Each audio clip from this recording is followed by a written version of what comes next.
on Friday, President Muhammadu Buhari signed into law an executive order for the implementation of the financial autonomy of the state legislature and state judiciary.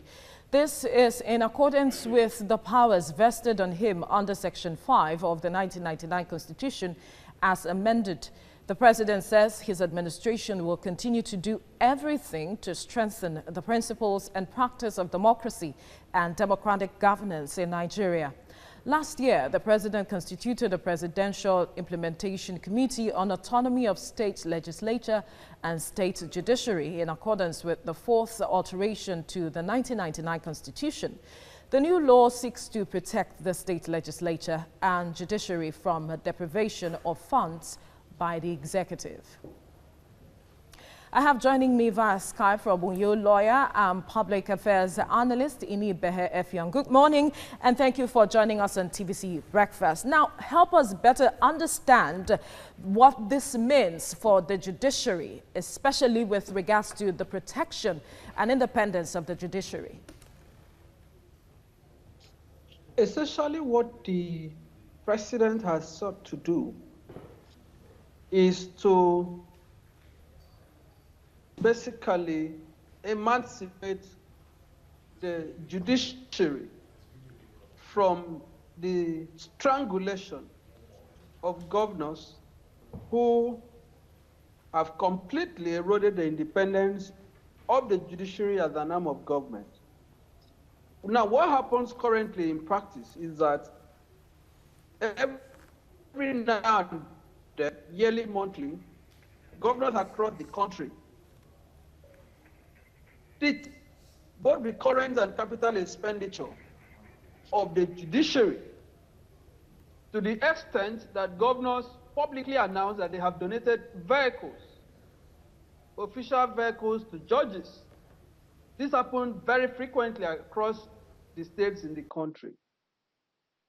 Now, what they also do is that in practice, heads of courts in various states, chief judges, will practically have to go and kneel before their governors to beg for interest to be able to run the judiciary, to be able to acquire the most basic tools, to be able to function efficiently. And I confirm to you that this is what is happening in most of these states, including my own state, Akwa Ibom, my home state, Akwa Ibom. I believe it is also the same thing in Lagos where I practice. So governors have basically... May I interrupt your line of thought, Inibehe? Are you saying now that this means that the cooperation of the governors are no longer needed for the full implementation of this move by the president? I want to believe that what the president is seeking to do is totally in compliance with what the Constitution has provided for. By virtue of Section 162, subsection 9 of the Constitution, any money standing to the credit of the judiciary shall be paid directly to the National Judicial Council for disbursement to the heads of courts established under Section 6 of the Constitution. Those courts include both federal and state courts.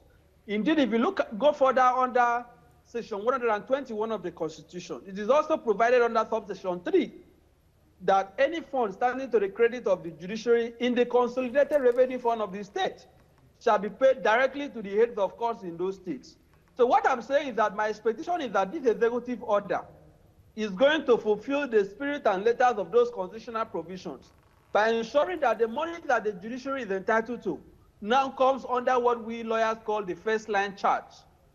All right. Which will inhibit governors from having to be donating peanuts every now and then to judiciary as a way of controlling the judiciary as an arm of government. All right, Inibehe, we'll have to leave the conversation here now. Thank you so much for speaking with us.